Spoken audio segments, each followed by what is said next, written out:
you to come over. I wish that you would come and give me something to prove. Won't you pull me closer? I think that I'm obsessed with everything that you do.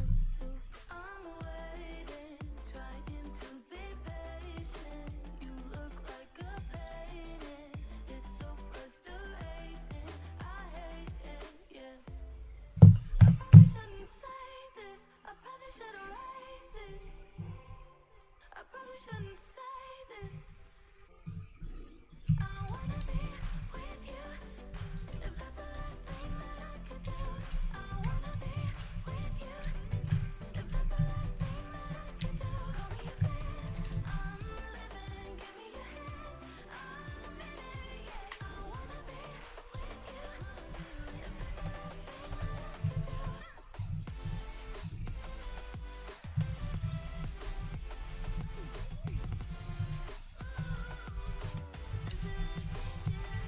We've been making magic, and sometimes I get nervous, but too good to believe. I don't know how it happened, but baby, I'm ecstatic that you're sticking with me. I'm waiting, trying to be patient. You look like a painting. It's so frustrating. I hate it, yeah. I probably shouldn't say this. I probably should erase it. I probably shouldn't say this. I wanna be with you. If that's the last thing that I could do, I wanna be with you. If that's the last thing that I could do, call me a fan. I'm living, give me your hand. I'm in it, yeah. I wanna be with you. If that's the last thing that I could do.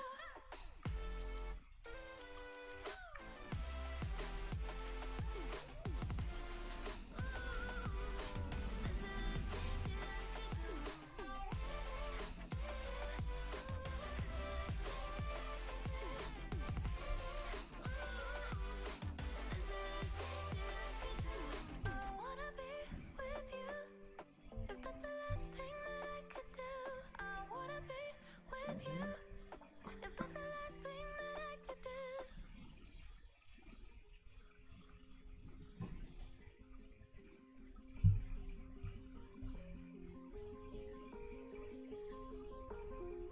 Drip. Yeah, I've been running and running to keep it 100. It's all that I wanted, but lately I don't get the stomach. The higher the summit, the harder the plummet. They know me all over this planet. I'm just a man and I can't understand it. Proud that I win and I did it myself. Probably wouldn't if I could help. Hearing subliminals all on myself. Feel like I'm breaking, I'm falling to hell. Told me I'm sick and I tell her, oh well. Rather be dead than to know that I failed. Live for the chase, life is a race. I'm out of space, I'ma get on my face. I got a taste, well the whole plate. Finna get laced if you step out of place. Like, first off, you don't run nothing. All talking, your team bluffing. My squad, we all dream crushing. We ain't rushing, no discussion. All I know is us made for this. Paid for this, yeah, slave for this. Get it down and I'ma get it right. Get on sight like.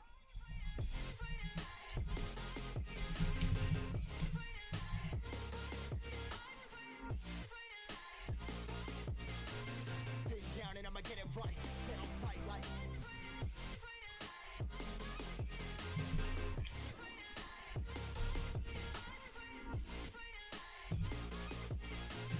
Get down and I'ma get it right. Get on sight like.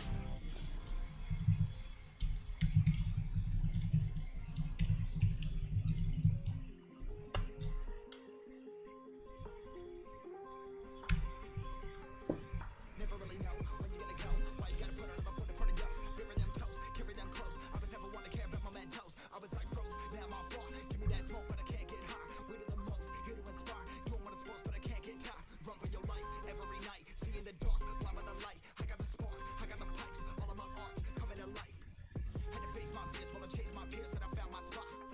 About time that I found myself. I've been out here walking that walk. Like, first off, you don't run nothing. All talking, your team bluffing. My squad, we all dream crushing. We ain't rushing, no discussion. All I know is I was made for this. Paid for this, yeah, slave for this.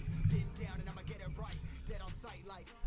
First off, you don't run nothing. All talking, your team bluffing. My squad, we all dream crushing. We ain't rushing, no discussion. All I know is I was made for this.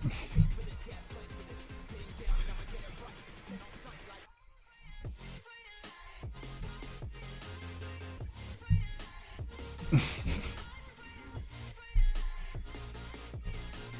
Been down and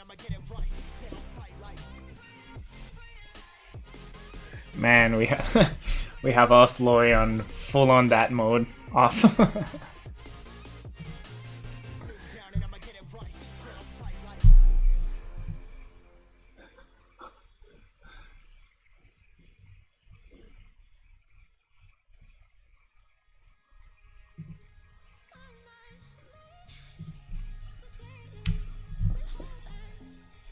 Hey, what's going on? It's been a while for me on doing live streams, so it's taking a couple of days getting used to the whole setup. Thanks for stopping by.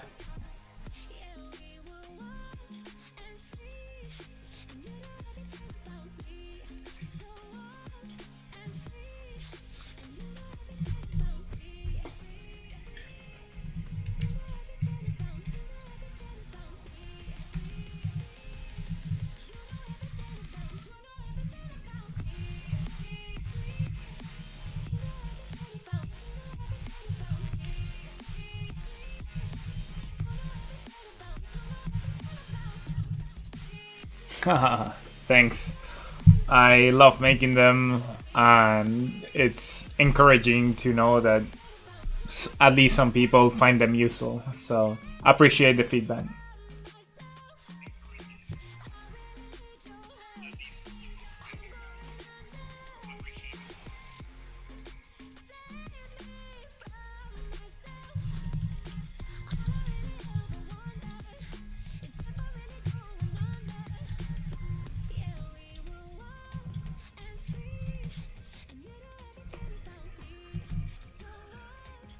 All right. Have fun with the tutoring. I certainly enjoy doing it. I'm sure you do too. So glad you find the videos useful. So thanks for stopping by the stream, by the way.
control, baby.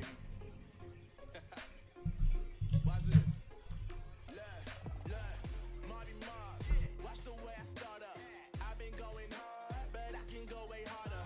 Every beat I'm on, yeah, you know that I slaughter. And I'm always looking gorgeous, chilling with somebody's daughter. Yeah, she loving me. Say she love the way my chain sit and contemplate. And of course it says my name if you want to wait. To let you know who's finna blow. Always win and check the scope. I'm only losing control. Oh. I like losing control. I get high when I'm feeling my flow. My mind is focused and I'm ready to go. Ready to go. Nah, nah.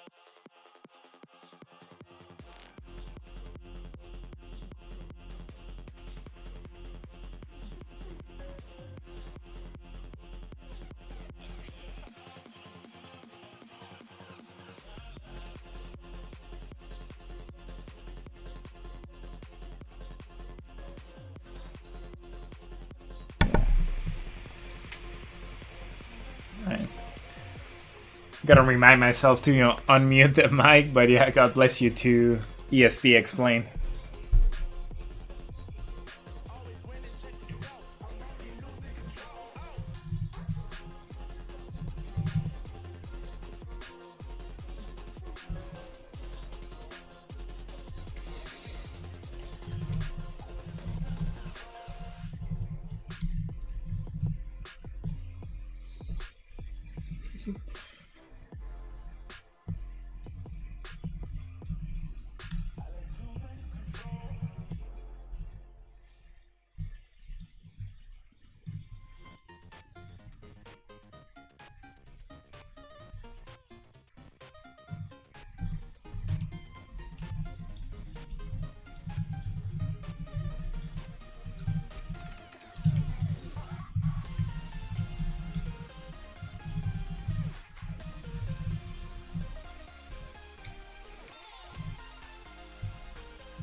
Glad you find the explanations or the videos useful. I really enjoy doing them, but if people wouldn't find it useful, I wouldn't have a reason to do them. So really, I should be thanking you.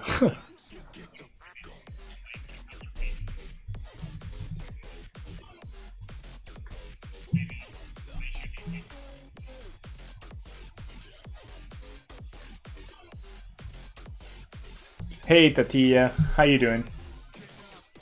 I hope you have a wonderful day as well. Thank you.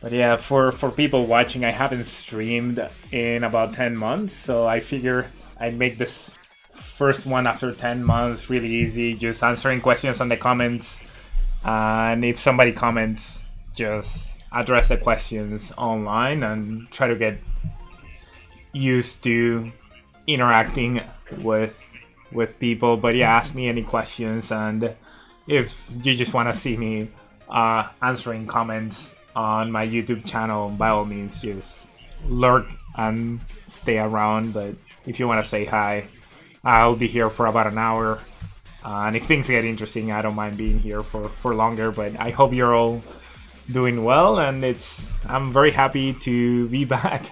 I've been trying for a couple of days on getting back to streaming, and working through teaching myself how to stream again and dealing with technical difficulties. But I think I have it figured out now, and I have the music going. I think I have decent audio for answering questions and comments, so no no place I'd rather be than finally back on my YouTube channel. So thank you all for stopping by and saying hi.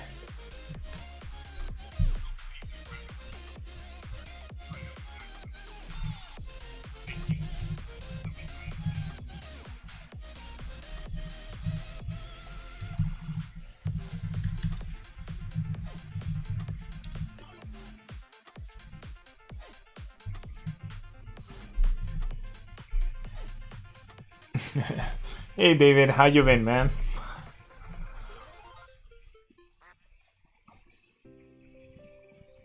I don't know how you guys do this pretty regularly.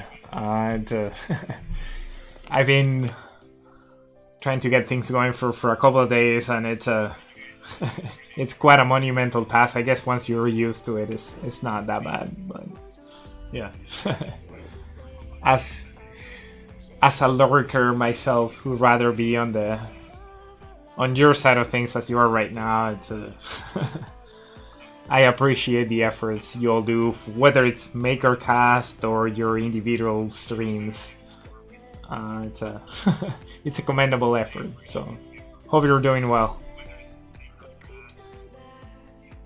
Live Rainbow Art, how you doing? Thank you for the kind comments on my videos. I replied to one of your comments on one of my videos just now. You missed it if you're just tuning in. So just since you stopped by the stream, I wanted to say hola back, and thank you for the kind comments on the videos.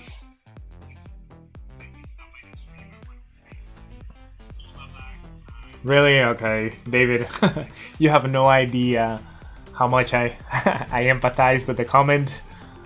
I get the emails or the notifications that MakerCast is going on, and back in the days when I was on our Discord group chat, you were involved, so I just assumed you've been pretty regularly streaming and such.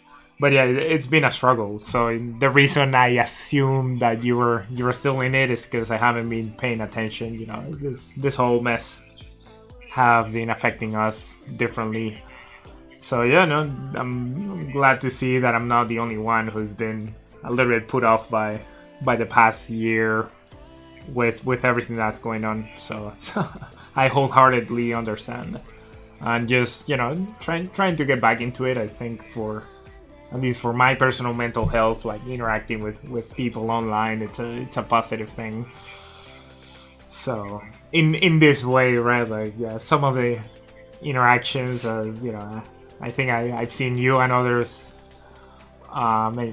say a couple of things, whether it be on Twitter or our little Discord group. It's been interesting, but yeah, trying to see a positive on dealing with online interactions and trying to get back into it. So yeah, no, I really appreciate stopping by. Thank you for the welcoming back, and yeah, just reading your comment resonates with me very dearly, because I just started seeing the light maybe like two weeks ago, and just whether it be by being fed up with the whole thing or something else, but it's like, okay, you know what, I'm gonna make a push and try to get back into some sort of normalcy that is different than the normalcy that I defined for the past 10 months. And I don't want to get preachy on my first stream after 10 months, but I think hopefully you understand what I mean. So yeah, no, and you reading between the lines of your comments, you get full-on encouragement for me. So whenever you're ready and hopping back into it, I'm gonna start paying a little bit more attention. So whenever you're ready to get back into things. The last thing I saw from you, David, was the beautiful rainbow colored PCBs you were designing. That's probably the last thing I saw from our maker group.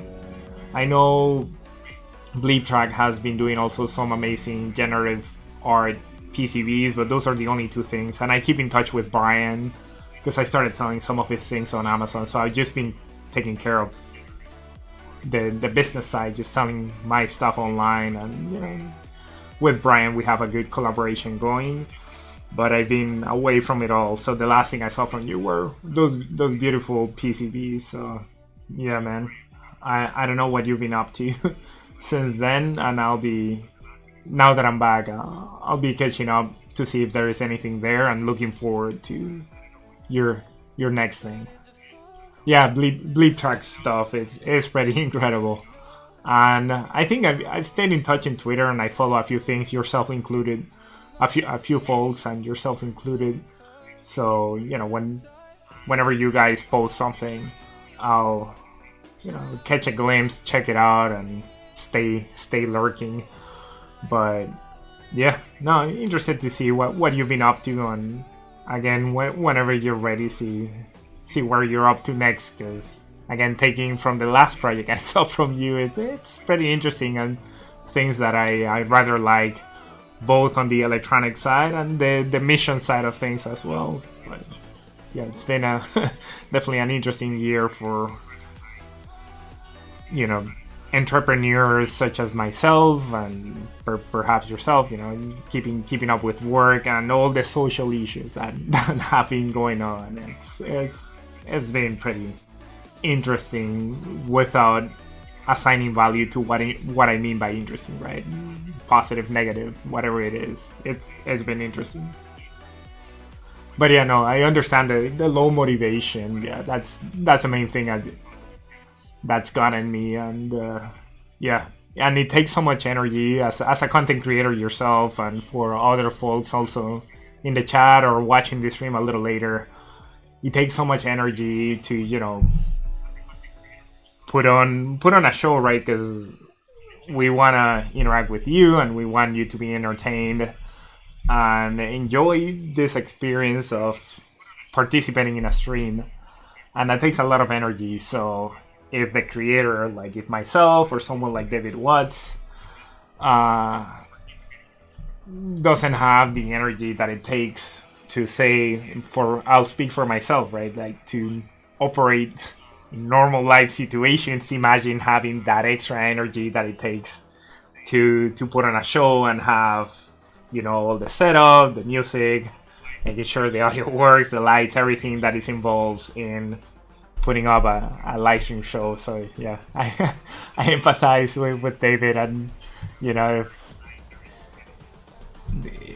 the motivation is not there, it's really tough. So for me, I'm happy to be back at it, and having gotten the energy back and the motivation back to be here. And I think for me, for my personal well-being, it's fun, right? Like, I'm an entrepreneur who works from home, and I have very little like social interactions that are not like typed on a keyboard.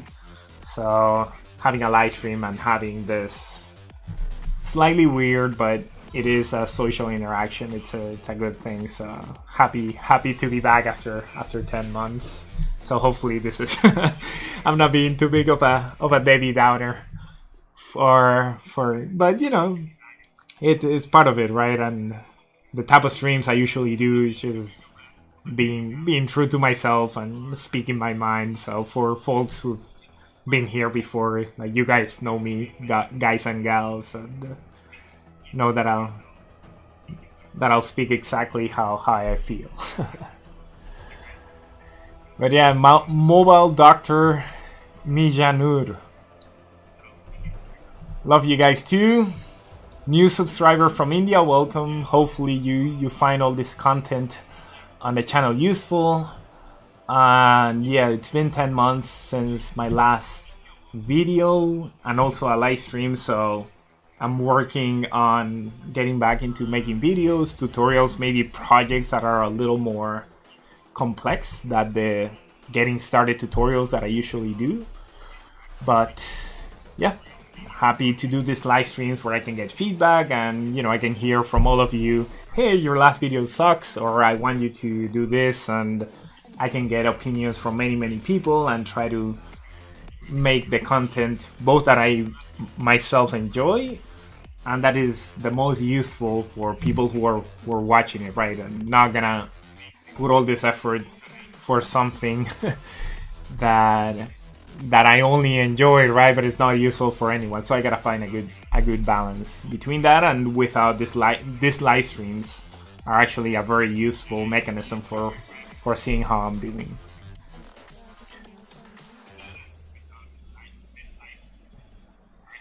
So Live Art Rainbow, I have tried Laura, and I owe you folks a video on it, mainly because one of my main focuses for video is to introduce some of the products I sell on my Amazon shop or whatever, not to get too promoty of my own self. But you know, the way I make a living is by selling these products on Amazon, on my own website, and part of it is documenting them and making videos on at least how to get started, what libraries you need to use them with Arduino or something else. And I have a couple of products for LoRa, and if I look at some of the reviews, like, yeah, I couldn't find any documentation, so I do need to make videos on it. I know how to use it myself, and one of the video ideas I had is to compare one of this ESP8266 base or ESP32 base development boards that also have a LoRa chip like the SX1376 or whatever. Just do a range comparison and say walk with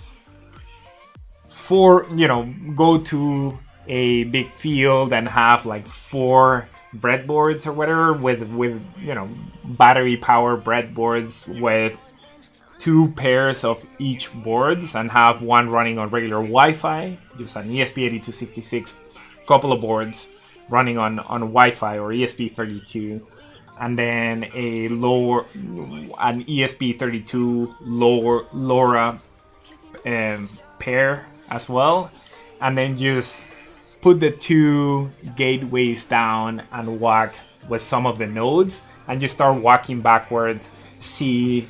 Have like a little communication protocol that, yeah, when this board tells this board, like, it turns on an LED, and if the message comes back, an LED on the other board comes back, and you start walking backwards and do a range comparison and see that, well, with Wi-Fi you can get up to whatever it is, 600 meters, 800 meters from the gateway, and with a LoRa board. So I want to make, you can get farther away. I want to make a video like that. I think it'd be fun. I think it'd do well. And I'll have links to the code on how to do that. But I've had many ideas for cool videos over the past 10 months. Like I was talking about with David. And the motivation to take those ideas into practice hasn't quite been there, so I'm happy to get back into it. So LoRa is one of my top 5 ideas for videos that are gonna be coming up next. I need to make a quick and easy video, and I think I'll just do one that I had prepared before I took this 10-month break, which will be ESP8266 or ESP32 base, but nothing that I don't want to call it complicated, but that interesting. And then little by little, once I get back into rhythm, into like the whole video editing and publishing, once I get back into my routine, I'll pursue a few others that are a little more interesting, including the LoRa one. So if you have any other ideas, my first idea was just to do a range test. If you have any other idea for a cool video using just LoRa 1, let me know, and I'll happily try to incorporate it.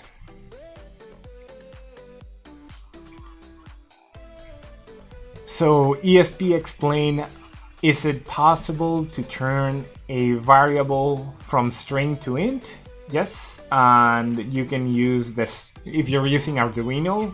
You can just use the string class has a method called toInt. Like, you'll have to look up the actual call for that function. But I'm assuming that if you're receiving a string that is actually a number, like you're reading a string, but it's like double quotes and a number, how do you interpret that as an integer rather than a string? And yeah, they're this, something as simple and as something like this. Let me see, toInt, and yeah, you can just look up the Arduino reference for exactly how that works. So yeah, it converts a a valid string to an integer. And anytime you're doing this type of conversions, you should it's good, depending if it's a personal project and you know exactly what data you're getting, it's not necessary. I always tell people, sometimes we read these user guides from companies that shall remain nameless. It's like, oh, you have to do this and take all the security precautions, and you cannot power a 3.3 volt device with 5 volts. It's like, dude, but it works, like, we're just trying to do DIY things. It's not gonna blow up. And if I shorten the life from like 5 years to 4.5 years, I'm okay with it.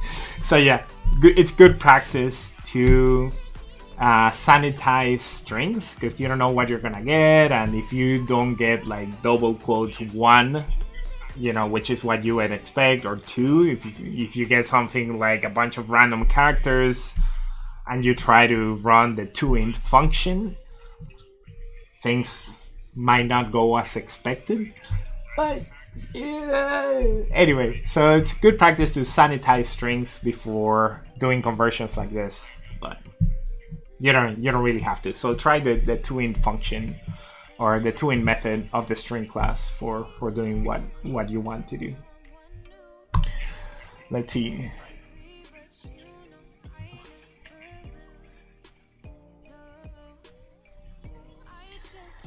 So funny you mentioned, David. Part of my 10-month hiatus was due to a move myself, so I empathize with you more than you can possibly imagine.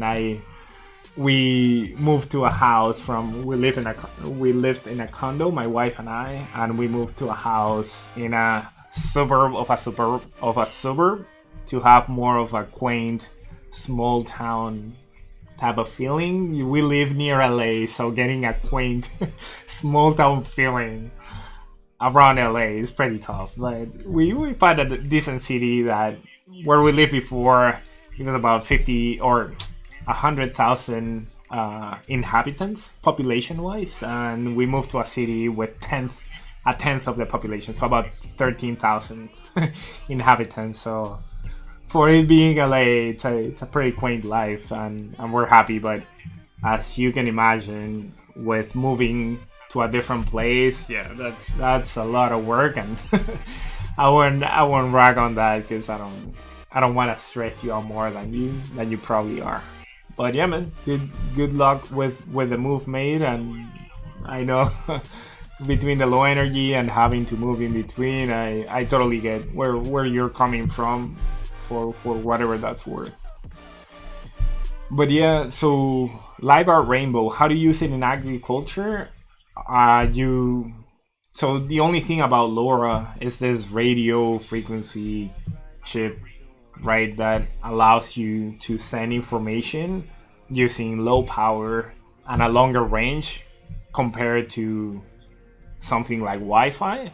So if you're using an ESP8266 to read data from sensors and send those data over to a different device, like from the architectural point of view, like how you construct this instruments, one that reads data and another one that receives data and process data, like there's no difference. The only thing that LoRa adds is that it consumes less power than Wi-Fi, and it's able to communicate over longer ranges. And some of the boards that I talked about, they the ones I'm familiar with, they use something like an ESP8266 or an ESP32, which are Wi-Fi capable microcontrollers. They're actually system on chips, but let's call them microcontrollers, and they'll have an additional chip that gives them the long range capability of LoRa, or LoRa 1. So it just works the same. What LoRa gives you is just being able to transport the data a little bit further.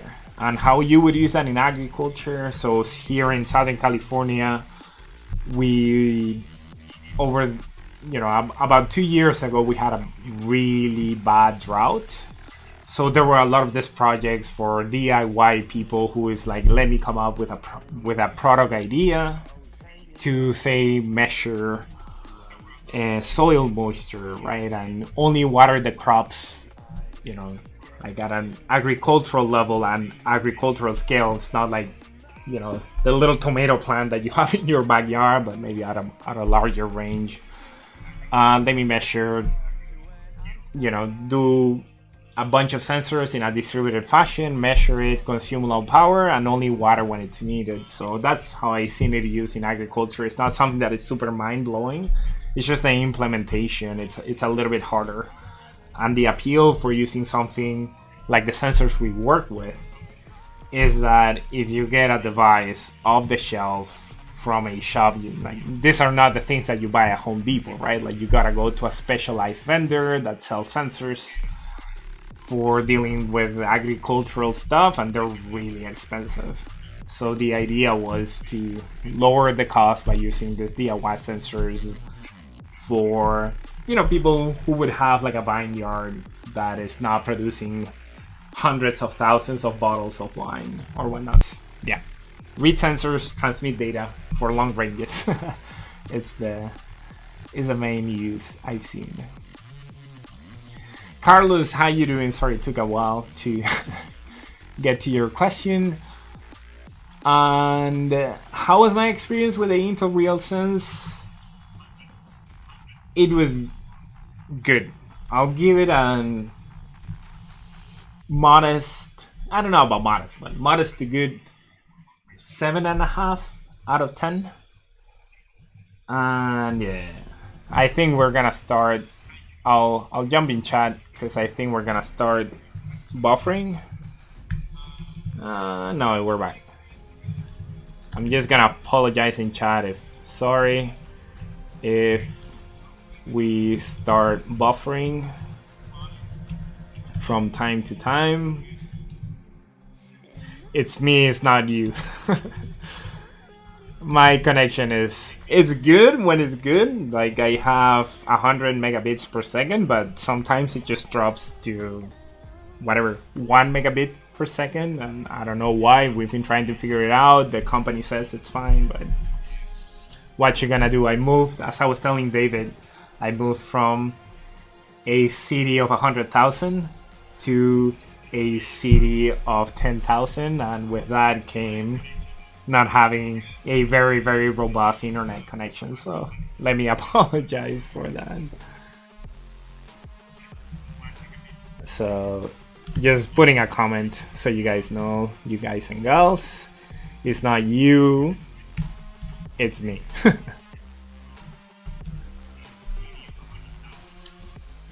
But yeah, Carlos, so going back to my D435, a solid 7.5 out of 10.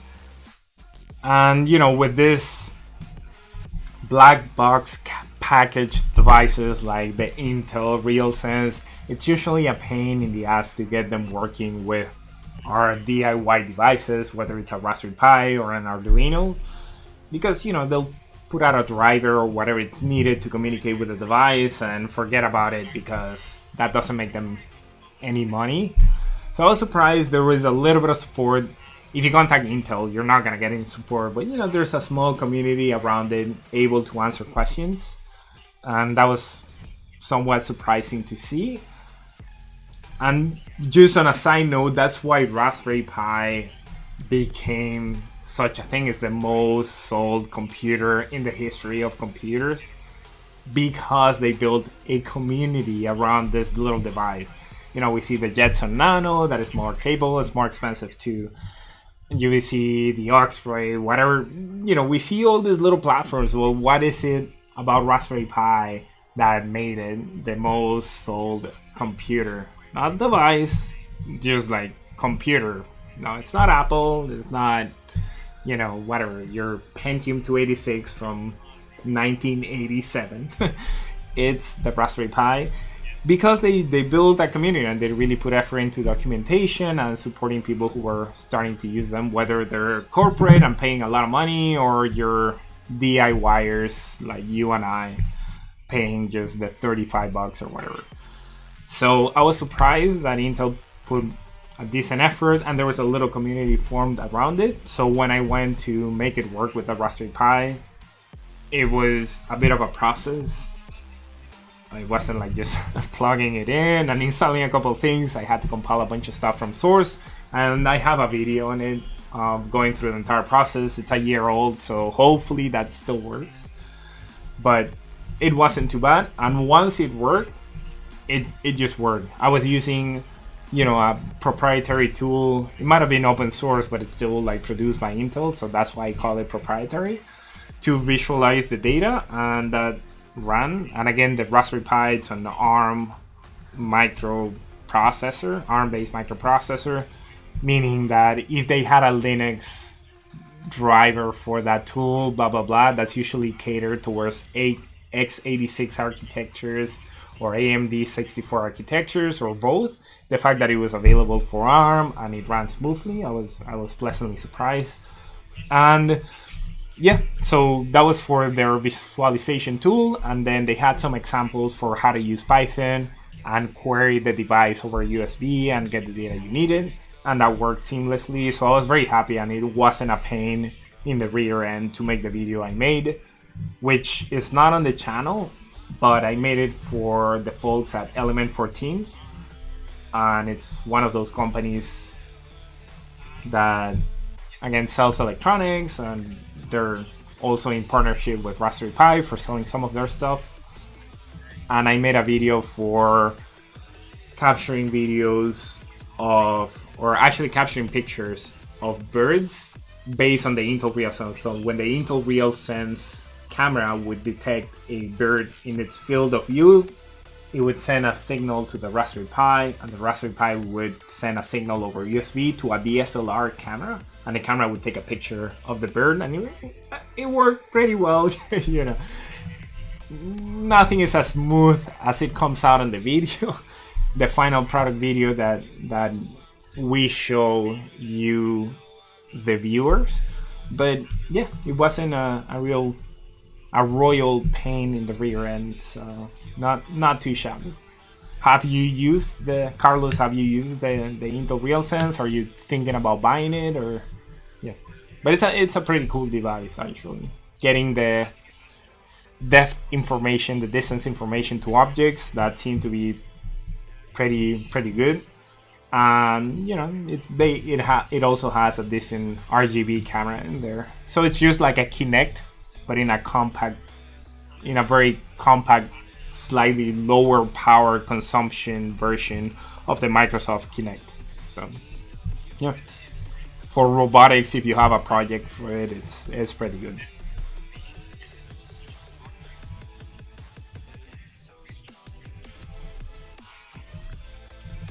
David, I don't know if I missed you, but yeah, man, thanks for stopping by. I'll probably send you a private message to say thank you as well, in case I miss you. But yeah, good luck with the search.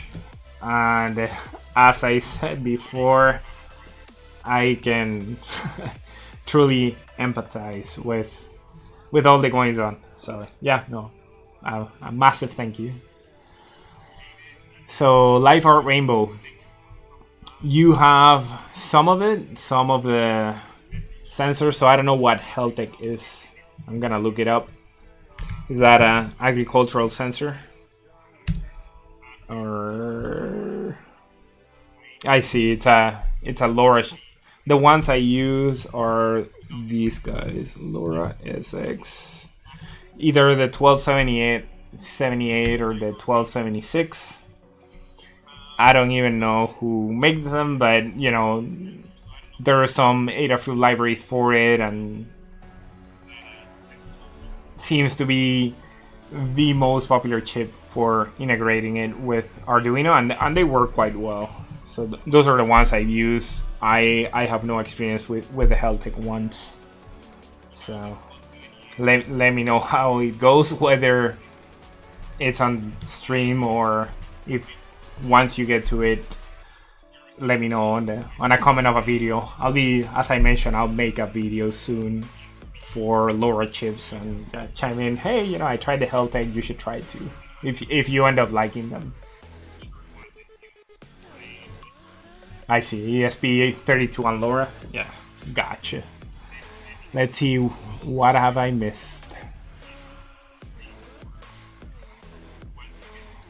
So monitoring water needs for plants, yeah, that's a big one. As I mentioned, for particularly living here in Southern California, there was a massive drought, and it was, you know, the San Jacinto Valley here in Southern California. Like a decade ago, it used to be, you know, California is huge and it has a very powerful economy, but just the San Jacinto Valley used to be, I think, the 10th world largest economy or something like that. And at least that's what they told me in school. So the amount of agriculture that goes on there is massive. And you can imagine that with a severe drought as went on in Southern California, it became a very, very popular topic to do research and try to come up with products for monitoring exactly what you mentioned, monitoring the water needs of plants. Even, I don't know if you guys are familiar, but the good folks at Hackaday, which is this, for if someone doesn't know Hackaday, it's this online blog that, you know, post projects and hacks that people do, and they do it on a daily basis. So that's where the Hack a Day comes from. But their Hackaday prize, right at the height of the drought, was given to someone who made their own water monitoring system. I don't think it was based on LoRa. What they worked on was the sensor side of things. So, you know, there is a little bit of money involved, even if you don't build a product that you can pitch to investors and venture capitalists. So, Hackaday prize and water. I'll just do water. What was it? Yeah. Oh man, that's, yeah. I said 2 years. It was 6 years ago. So the Vinduino, again, you know, he was using an ESP01, it looks like, and a bunch of sensors to just monitor plants, right? So this is pre-LoRa, or I'm sure LoRa was existing, but it wasn't existing at the level that we DIYers could have access to it. And the price was very lucrative, so that's why I'm bringing it up. It was, I don't know, at least $50,000 to take this to market or whatever. But again, you can use part of the money to try to bring it to market, and part of the money to pay yourself for probably a year worth of work, if not more. So. But yeah, the range is pretty insane. I think even more than 500 meters. I was reading some people are able to get a kilometer out if you just add a little antenna to at least the chips I was mentioning, the XX1276, 78. You can get up to a kilometer, so 1,000 meters from, you know, one board to the other, as long as it's just line of sight, right? Like nothing in between, no trees, no nothing. You can get up to a kilometer. So yeah, it's pretty interesting. And you can get creative. You can add more powerful antennas. They'll need more power, but depending on your need, you can cover quite a bit of distance. No worries. Appreciate Carlos you stopping by and asking questions. So glad to give an answer. So you're using it for making an autonomous car. That's an awesome application. And yeah, so my background is in robotics, so you don't have to sell me on it. Autonomous cars are probably my favorite application for DIY electronics and programming. So you know OpenCV in Python, but it's gonna be a big challenge because of the range and frequency. Yeah, it is. So it's just like a Microsoft Kinect. That it's the most you can get out of it. Like once you have your entire software stack. I don't think the camera or the DS, the 435 Intel RealSense camera will be the limiting factor, but it won't help, right? I think it only does a 60 frames per second at a resolution that is like super tiny. I don't know on the depth, on the distance information, I don't know how fast can it go, but yeah, it's not an industrial device. When I worked on autonomous cars back in gonna reveal my age, 13 years ago, 2008, I was part of the team that participated in one of the DARPA Grand Challenges, and I'll pull it on screen. So the DARPA Urban Challenge. So this is, you know, I was part of the team, one of the school teams that working on, you know, one of the very first autonomous cars that were being developed for the government, the military side of the government of the United States. I just wanted to work on robotics, and yeah, we use, again, having a massive budget, you know, for the school or whatever, and they've gotten like military contracts, so that's a lot of money.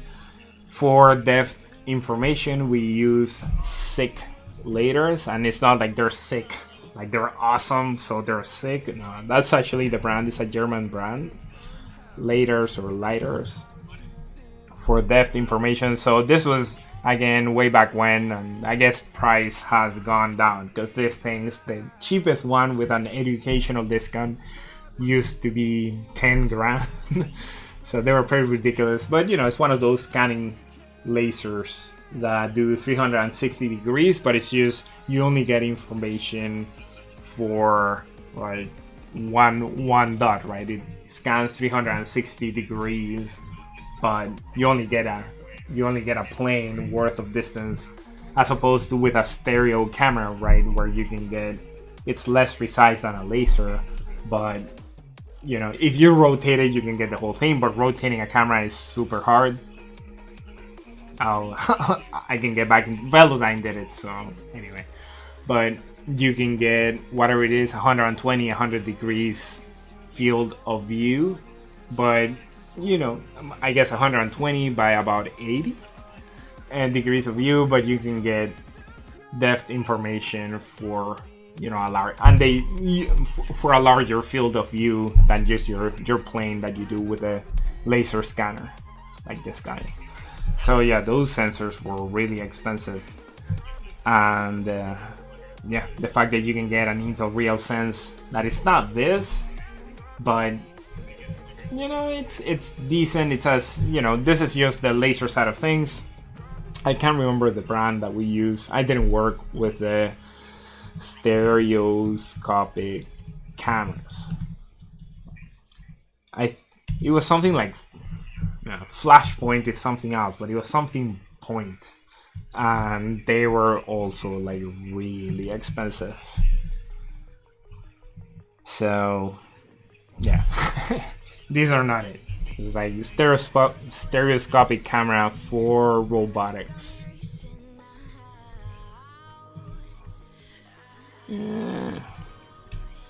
Anyway, the Intel RealSense, works, but I wouldn't put it on an actual autonomous car like the ones we were using for the DARPA Urban Challenge. And yeah, so 720 kilometers as a record. Oh yeah, but that would be using satellite for communication. Yeah, Vinduino, thank you. MK Me Lab. And it took me a while to find it. I can't believe it was in 2015 for the Hackadays Prize winner. We were I got together with some friends, and Hackaday at that time have moved here to close to where I live, like Pasadena or whatever. So we would go to their offices, and again, Supply Frame, a company that does advertisement for electronics, bought Hackaday, and they established a headquarters near where I live. So yeah, we were in constant communication about the Hackaday prize. So I got together with friends, and we were, again, living in Southern California, it was easy to get together and try to work on projects, to maybe pitch to venture capitalists or whatever. And the project we were working on was similar to the Vinduino, but Vinduino was so much farther ahead that we're like, you know what, it's not even worth competing. So yeah, it was. But I can't believe it's been 6 years since then. That's pretty crazy. But let's see. So yeah, no, Carlos, we're all here, whether it's in the stream or using Arduinos or Raspberry Pis for big challenges. So yeah, don't let the fact that it might be hard or it might be challenging dissuade you. Hopefully, or luckily, there's plenty of people online doing similar things, so you should be able to find information and at the very least have someone to ask questions. Particularly if you're using something like the RealSense, there's plenty of people using that for robotics applications. So if you just hop on GitHub and search for RealSense, you'll see plenty of examples. Whether that's useful for whatever it is that you're building, that's a different topic. But there is information out there, luckily. Yeah, no, I've met Rainier, and I don't know, can't remember how to properly pronounce his name, but yeah, he has a vineyard out here in Southern California, I think near a city called Temecula, if I recall correctly. We had set up a meeting to go talk to him and see if we could collaborate, because what he was building was mostly the sensor. So I'm surprised to see this, like this is mostly the communication board and the data processing board. But back when we were going to meet him, he was focused on the sensor side of things, which was this very creative thing that was super inexpensive, embedded into. So he was not using what I was showing. So he was not using at that point this commercial level grade sensor. Yeah, he was building his own soil moisture based on capacitance sensor, and this was a major cost saving thing, because this sensors, it's kind of interesting that I've used sensors that look the same, that are digital, like the SHT10 for folks who've been doing soil moisture measurements, and they're cheap, man. Like, they're not cheap, but they're like 10, not these, because these guys will get corroded, but something like this, right? This looks like the SH10. The 18 bucks, 10 bucks, I don't know, something around there, and it's a digital sensor, and it gives you a good measurement of soil moisture. But the way, if you're into agriculture, the type of sensors you need are not digital, because those lines where you need to send the data to are not like 10 meters long or 5 meters long, 10 meters long. They go across a really, really, really long space. So you need AC, so alternating current, so that the signal doesn't degrade as much over long distances. And those sensors, for whatever reason, when you're dealing with AC voltages, they get really expensive compared to the digital counterparts. And I'm sure you can find digital sensors that are expensive, and you can find AC sensors that are cheaper, but for the most part the AC sensors tend to be a little more expensive. And he just found a creative way of creating his own sensor. So that was the main focus, at least when I was paying attention to the project. And his vineyard, or at least one of his vineyards, I think he only had the one, was close here. So we were gonna go meet him with the little team I had assembled, but we're like, everybody had jobs, and I even have my own job, which is just selling all the components that you see on the picture. So it's like, yeah, we just wanted to do the project for fun, but if it's not gonna be original, like, is it even worth it? So yeah. But when they did the prize announcement party here in Pasadena, we went for, we're good friends with some of the editors at Hackaday, so we went to have beers and chat with our friends, and we got to meet him, and yeah, he's a pretty chill guy, as they were saying in the chat. So all right, but yeah, Carlos, I know there are better versions. I think with the real sense, it hits a good balance of what you get out of it and the price, right? Like, yeah, you can get better stereoscopic cameras, but something that has a better. That's why, if you followed how popular the Microsoft Kinect was with makers and DIYers, and even people doing academic level research on robotics, it was really good, because for $179 or whatever, it was a really good performing, cheap stereoscopic camera. So yeah, same with the real sense, and it's actually a stereoscopic camera. It's not like a video gaming device that was repurposed for robotics. Like, this is exactly the type of applications that it was meant for. So yeah, I know it's not something. I think Point Grey is a company I was trying to think of for stereo camera. Yeah, I don't even know. Yeah, these Bumblebees cameras, those are the ones we use for the DARPA Grand Challenge. And to think that they're a couple $100 now, they're used to being the thousands. So yeah, again, that was 13 years ago. It was state-of-the-art technology. But you can see that even I just did a random Google search, and the real sense will get returned in that same search. I'm sure there are way better stereoscopic cameras now, but just like, see what you get.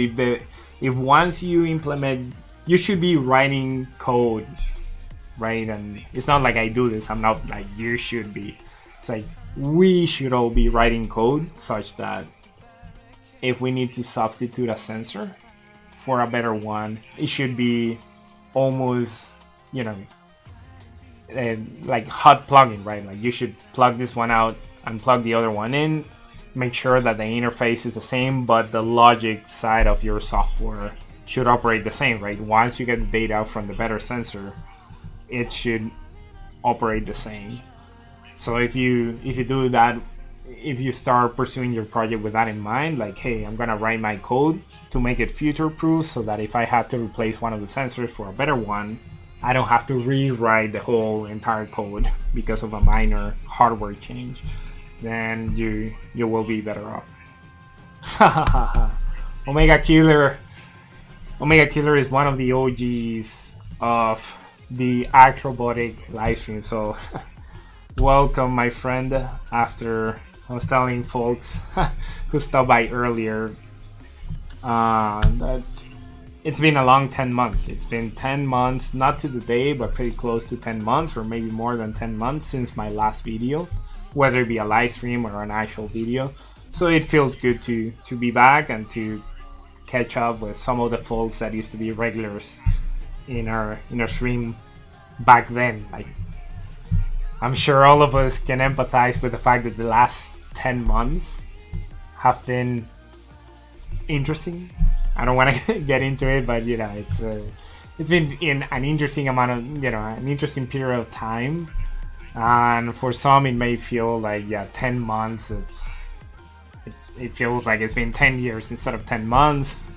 So yeah, happy to be back doing this and interacting with all of you in the stream. Man, I work for myself. I sell stuff online, so I don't have interaction with other human beings other than my family, my wife. So it's good, man. I'm very happy. it's the kind of thing that I kick myself. It's like I can't believe it's been 10 months. We've all been, or some of us have been, like locked in lockdown and inside. So it was a perfect time to do digital stuff. But I don't know. For some of you, you might be fed up with all the digital stuff, Zoom meetings, whatever, you know. So I don't know. For me, I was just didn't have the energy to even, you know, turn on a camera. And, yeah. So, but it makes me happy to be back and to see you, Omega Killer, and all of you on stream. So, I welcome to us all. Let's see. So, MK Me Lab, you flew to Supply Frame? I know, dude. It's a cool place, man. For those of you, if you know, I'll give a shout out for free. No, this is not a sponsored thing, but Hackaday again and Supply Frame, their overlords, do a yearly conference that, for obvious reasons, has been suspended for the past 2 years, at least last year, if not the year before.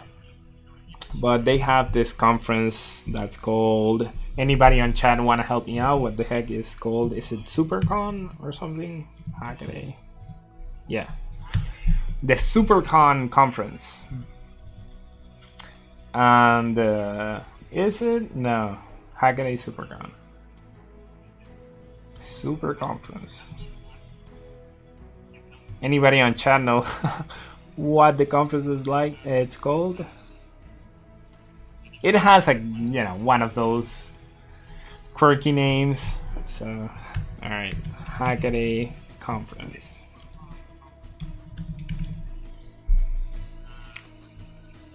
No, it's not Remoticon.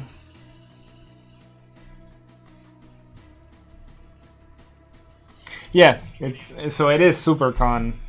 That's what I thought. I just, when I did my little Google search, it didn't work.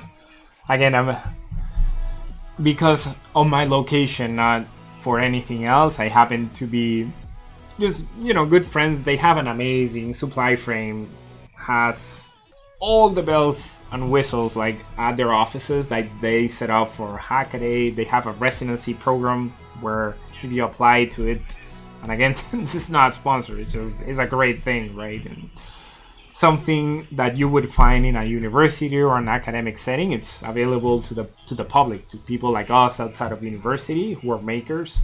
We can go into that lab and use their tools. Again, you know, you can apply for a residency, or you can go to the public hours and use massive laser cutters and, you know, CNC mills and all the good tools that we typically use for making. And that's, you know, that's why I think it's a good effort. And it's about 8 miles away from my house now. It used to be a mile away from where I lived before. So, you know, it's more power to them. But by coincidence, I'm in close communication with a few of the editors and the people involved. And we just get a notification. It's like, dude, it's like, the conference is happening next week. You should stop by. And I know a lot of people, you know, I wouldn't say a lot, but a few makers, you know, digitally, I know them. So there are people, I don't know where you flew in from, MK and MK Me Lab. I hope I'm pronouncing that correctly, but I don't know where you flew in from. I have friends who flew in from Germany or whatnot, so it's a good venue to say hi to people that I've only met on Twitter or whatnot. So they'll give me a heads up, hey, conference is next week. So I never know what the damn conference is called, but I'll go and I'll drink, you know, I'll buy the tickets, but it's worth it because they'll have a bunch of like really interesting talks. They'll have awesome beer, awesome food, and awesome demos as well for the type of things that you see on the channel. So SuperCon is pretty awesome. But that's what we were talking about before, where we met, say, the Hackaday prize winner in 2015. I guess the conference was the year after, in 2016. And yeah, it's a it's a cool place to be. So yeah, good luck, Carlos, with the project using the real sense. How about you, Omega Killer? How you been? Are you still? I'm not gonna name the country for privacy reasons, but it's way out there, far away from Southern California. So if you're still around in chat, let me know what you've been up to. But the plan for today was again getting used to be back into stream, chatting with folks, stopping to say hi, and taking the time to catch up on my channel. I haven't answered a single comment in the past 10 months. I've answered like 5 comments, and it's usually people who are being, part of my language, but a little bit of an a-hole. I can't say the actual word because it'll get demonetized. Not that I make any significant amount of money from live streams, but anyway, gotta keep the YouTube algorithm happy. But yeah, people who are being mean on comments, like I'll receive an email notification and I'll just like hop on and reply and say like say something mean back. I don't know why. I should spend my time more wisely. But other than that, I haven't been keeping up with some of my online responsibilities. So today is the day that I finally get back into it. That's too funny, my friend Omega Killer. We had a bit of a conversation about LoRa-based projects lately, and I promised Live Art Rainbow on chat that one of my, not the very next video, because I just need an easy video to get back into it, but maybe the next one after that or a couple after that, I will post a LoRa video and really get familiar with it. I sell a couple of products on Amazon about it, and people have started, commenting, hey, I couldn't find any information, whether on your website or on your channel, about how to use these stupid boards that you sold me. So I need to at least have us like getting started with LoRa, blah, blah, blah, for the purpose of documentation. And yeah, it's been an interesting 10 months, so I'm finally getting my energy back to work on this kind of project. So yeah. How about you? Okay, you're telling me that you developed a custom PCB using the STM8L as a sender and an ESP32 base receiver. 450 meters. Yeah, we were talking about range earlier, and again, the video idea I had, and sorry for those of you who have heard it already, it's just a range comparison between Wi-Fi and LoRa. And again, just for Wi-Fi, it'll be just an ESP32 to an ESP32, and for LoRa, I use the SX1278, 1276 chips. So I just want to put 2 base stations and 2 nodes and just like walk back, see when Wi-Fi breaks out, and keep walking with LoRa and see how far I can get and measure distance somehow. Measuring distance is not the hardest thing. I was expecting to get about 1 kilometer just with line of sight and just those regular coil antennas, but it sounds, somebody else told me that or maybe I was reading it, like say 750 was the maximum, but at least at 18 dBm or 20 dBm, it was advertised to get you up to 1 kilometer. But I might need to revise my expectations. But that's why I want to do the test. I want to see exactly where Wi-Fi breaks and exactly where LoRa breaks without doing too many optimizations. And one of the things I know and I've read is that it's an easy solution is using a different antenna, and again increasing the the power you provide to that signal. But yeah, I just for my initial video it'll be pretty straightforward, but I'm taking your word for it that I shouldn't expect much more than what you're getting.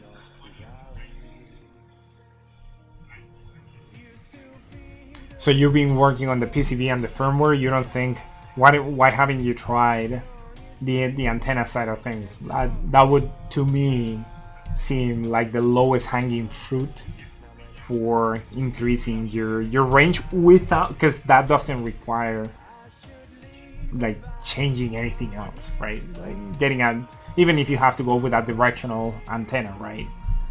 Like that will increase your range without changing anything else. But maybe you've already done that and that's how you got up to 450 meters.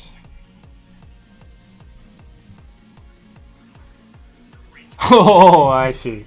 But so I seen your name, MK Me Lab, and yeah, congrats on getting number 4 prize.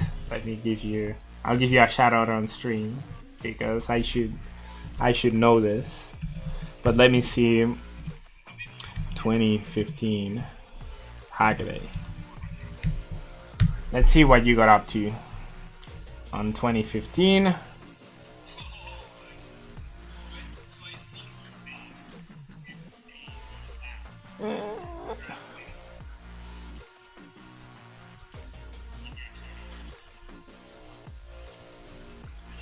I'm gonna go to your website.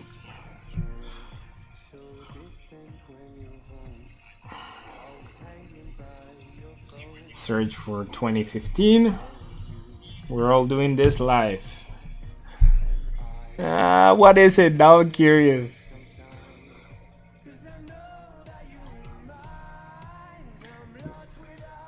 Do these have links to the actual article? Yep. Alright.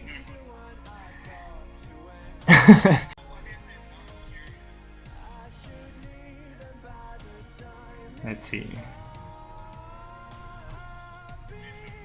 Yeah, that seems to be you, but is that the one that got 4th prize? So let me see. It's an MQ2, which is a gas sensor, yeah, carbon monoxide, and what our LPG is. 2.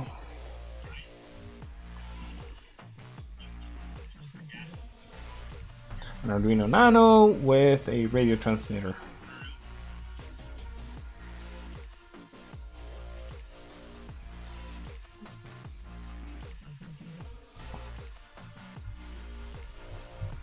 And let me see, 2015. Yeah, sadly, man, do they have past winners on this? Yeah, probably not.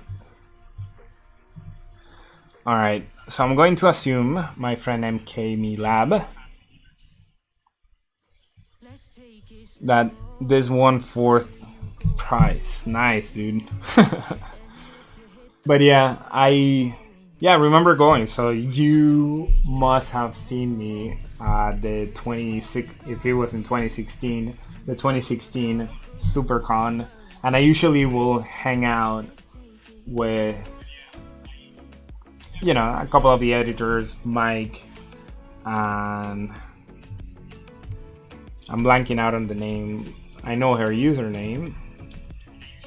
The coolest people associated with Hackaday is my friend Jasmine. Can't remember. Oh, Brackett? Yeah, Jasmine Brackett. She is the coolest person from. She'd probably kill me if she knows I'm giving her a shout out on stream. But yeah, I'll usually be hanging out with Jasmine.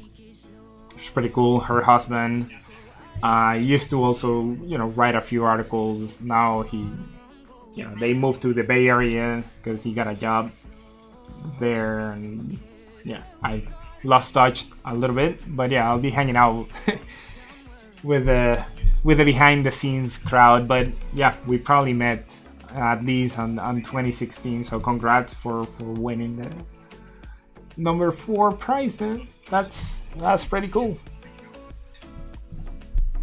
Yeah, no, Sophie is newer, yeah. And I know her, yeah, I know who she is. We chatted a couple times. But I guess, I think she's based out of New York or whatnot, so haven't that gotten the chance to interact much. But yeah, with Jasmine, yeah. she used to live here in Pasadena, so we would make a point of once a month going out to grab lunch with a few makers around the area, around Pasadena.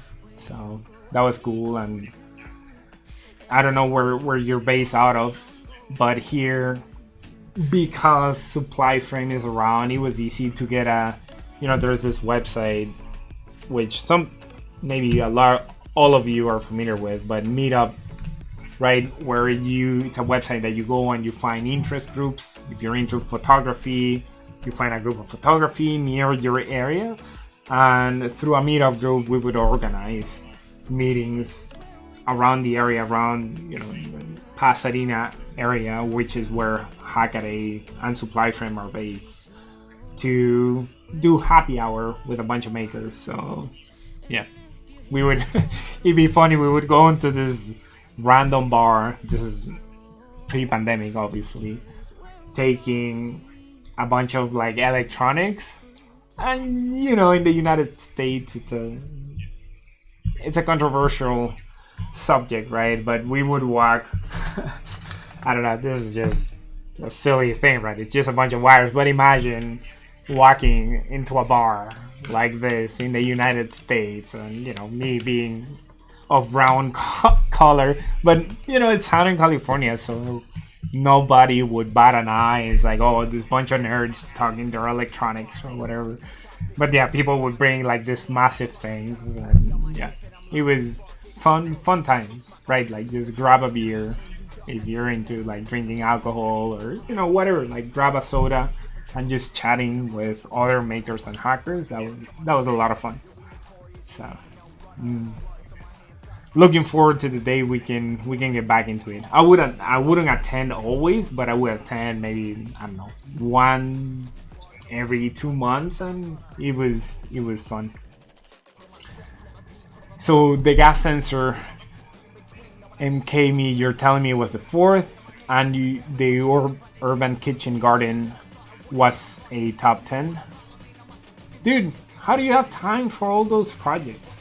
You can, I'm not gonna bring up my profile on just Hackaday.io, but it's so funny. Every year when the prize is announced, I'll have like 5 entries, and add a picture, add a prototype, add a log entry. So I'll do all those, but the percentage of follow through with each project is 0.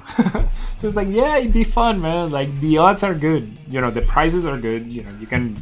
It used to be the case you can win up to 100K. They divided it up a little more uniform across the board. But I think the first one, it was for 100K top prize, and second and third were also pretty good. And the odds are really good because there's a lot of people like myself who will put up an initial idea and would not follow through with it. So yeah, it's like 1 in 100 or 1 in 50 chance of winning 100K. Those are good odds. Like, yeah, but I don't know how you found the time. I certainly didn't. So, but maybe next year. All right, MK Me Lab. Thank you for stopping by, and yeah, thank you for letting us know of all the fun stuff. But yeah, I'll try to get you back into stream and ask you how'd you get the time to work on all those projects. That's pretty impressive.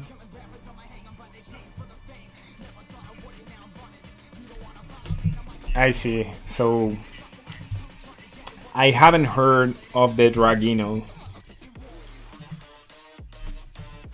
I see. So LoRa-based water leak detector. Why is it what problems did you find? Why is it a piece of junk?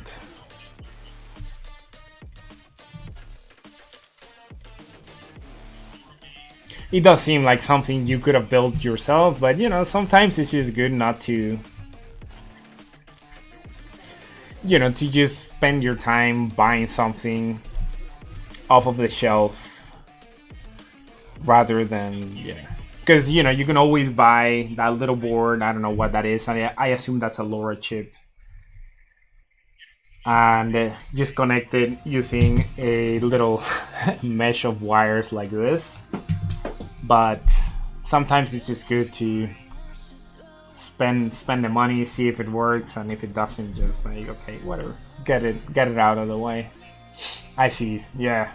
So that's one thing. Somebody was asking me on the channel, or maybe they sent me an email about the different frequencies, because that's one thing we need to watch out with LoRa, whether the frequency is allowed or is it configurable, like can we do 433 and 9 whatever it is, 930, and yeah, is it configurable and we can use both, or are you stuck with one, and is that frequency allowed in the country that you're in? So yeah.